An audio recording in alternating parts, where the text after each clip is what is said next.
Carl Gray, welcome to the STEM Profile Series. Great, man. Good to be here, brother. Good to be here. Now, Carl, we go way back. And so, as we were kind of talking before we started recording, you kind of started out you do a lot of things, but you kind of started out in IT. Can you talk a little bit about what you were doing and how you got in it? Man, okay, so man, see, I try to keep it short.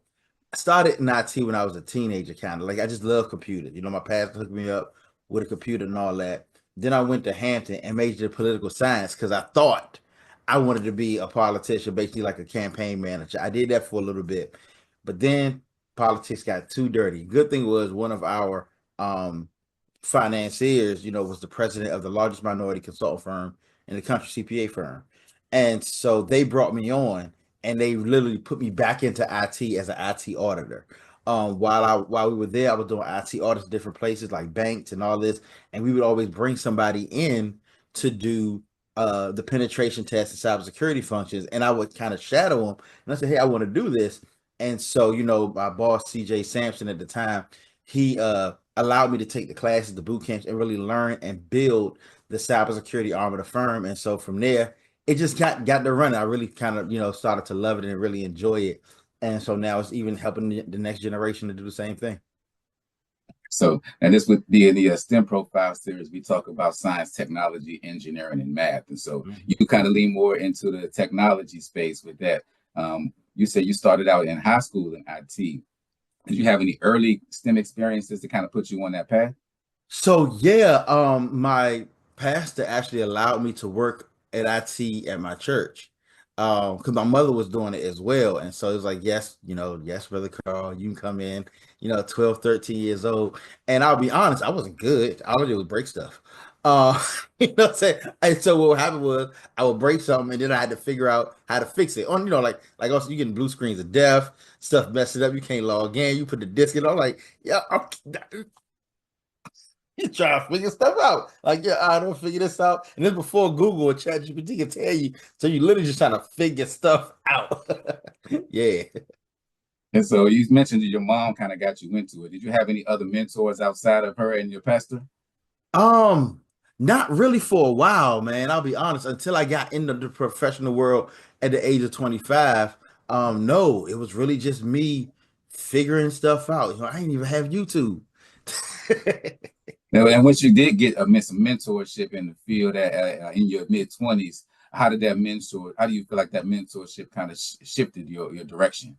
Oh man, it was amazing because he really kind of let me cook, to be honest.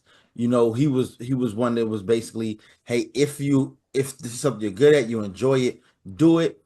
Even if you mess up, I got your back. And I'll show you what I do. Because he had already been in the field of IT audit for 20 years. And so what he did was as a mentor, it was while he was showing me stuff, it was more so giving a lot of opportunity and kind of being there to help. So put me in the rooms with CEOs, me talk, letting me cook, and saying, and he would sell me good, man. He'd be like, "Hey, look, we got this guy. He's a hacker. He'll come in and he'll do all this stuff for you." And as he's talking, I'm listening, and I know what he's telling me is go figure this stuff out because it's how you gonna get the contract.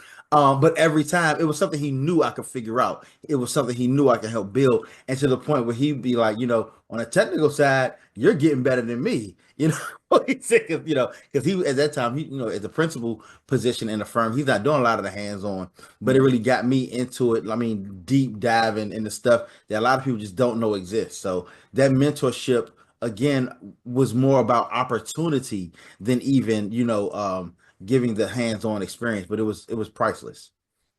All right. So, and also you mentioned high school. What kind of student were you in school, and how did that influence your approach to IT once you got into the field professionally? We're not gonna look at my grades, all right? Uh, Hey, bro, I'll be honest, I was not a good student in school. I skipped class a lot, skipped school a lot, got into all types of trouble. I'm really hoping that they got rid of the papers, all the PS 74s and all that stuff. So I was always smart. I could get the work done, but as I even tell people, because I am in school a lot, and this is not an excuse for what I did. It's just an explanation that oftentimes when it comes to young men, especially young black men, and this is actually studied and this is proof. It's not just anecdotal. That the way that school is set up isn't really for us to be in. So it was just, most of my school experience, the positive was again figuring it out. Figuring out where I fit in, figuring out what I wanted to do, what I wanted to be, all of that. My father used to always say, "You need to go into IT," and I at that point I was trying to be a rebel. I didn't even want to do it. Like, I don't want to get into it. I don't want to get into it. Of course, never taking my hand off of it. And when I finally got into it, he's like, "I told you I was right the whole time." All right, Dad, you were. But I really wish I would have applied myself more in that field because again, it wouldn't have taken me to 25 to get there. Which is even what I tell these high schoolers that I talk to today. You don't have to wait. You can start now, and 10 years from now, you'll be where I was. At 35, you'll be there at 25 or even sooner. So yeah, that in school experience was something I wish I would have taken more advantage of instead of just trying to be a dude from Kentland. So now you also talked about working with kids in schools. What are some of the skills that someone would need to be successful in the field of cybersecurity? Yeah, number one, inquisitiveness. You have to be one who always wants to know more because what you know today may not be relevant tomorrow. So you have to always and recognize, that it's always a learning process. It's great to be one that's detail oriented, but if you're not, be one that's system oriented. So even if you're not very detailed, you put systems in place that make you detailed because you want to be able to, while everything you're doing, yes, it's technical, you still want to be able to document, keep records of it, move forward with it. Another thing, some of the soft skills that you want to know is presentation, how to present, because we'll find this stuff and it's all in tech speak, it's in geek speak. What I'm saying? It's like, what? Nobody knows what exactly an IP address is. They don't know, these ports and protocols and UDP, TCP, none of that. So how do you break that down where you can say it to a third grader, a fifth grader, a sixth grader, or a 76-year-old who doesn't know anything about this stuff? So that's really important as well. But that part also, be good with thinking ahead. You want to think more and think before. You always gotta kind of look at the trends. Again, going back, I think one of the main things is being inquisitive, and then in this field, being humble, because there's somebody out there that's better than you, especially if you're out there hacking. And I'm an ethical hacker, not a unethical hacker, but even still, there is somebody out there that knows more. You just got to be ready to adjust on the fly. Okay, that's good. Now you mentioned hacking. What are some of the misconceptions people might have about hacking? That is fun. Uh, that if you watch the movie, I mean, it's fun, it's enjoyable. But if you watch a movie like Swordfish, that's not happening. Okay, especially not with Halle Berry there. But there's no like you're sitting and it just happens. It's a waiting game. It's a lot of research, a lot of understanding, a lot of trying to reverse engineer, figure things out. Again, a lot of documentation. Yeah, it's not as simple as the stories look. That part that they see that's this much, it's very, very small. But what really hacking is all about, it's sitting there waiting for something to happen, waiting for somebody to do something, researching, building on the back end um with it. So it takes a lot more than what people think. People say, "Hey, can you hack my cell phone real quick?" No, there's nothing real quick about hacking. Nothing. You see it happen because by the time somebody has spent 4, 5, 6, 7 months watching you, figuring you out, putting the keylogger on your computer, going back, seeing what keys it was, trying to brute force your password, all that stuff, all of a sudden, all you know is you're locked out. And it seemed like it happened overnight. Nah, it took months, it took days, weeks at the very least, sometimes hours. Other misconception is that people are hacking you. No, they're not hacking you. I promise. You're giving them the information. Uh, People get fished. They get caught up in, social engineering. Like people say, my Instagram got hacked. No, you gave somebody your information. I promise. You put your username and password on the site. That's one of my biggest tricks. I get people all the time with that. What I'm doing ethically for companies. And so I tell people, don't feel bad if you got hacked. Just be careful if you got hacked. Okay. Now, what are some certifications or trainings that you had along the way that kind of helped you get to where you are today?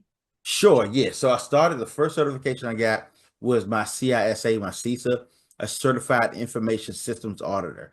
And basically what that is it helps you to go through and understand systems and processes to make sure that they're fair. So you kind of understand the way that people operate, access controls, firewall rules, change management, all of those things. The next one I got, and I got these two at the same time, were my CPT, Certified Penetration Tester, and CEH, Certified Ethical Hacker.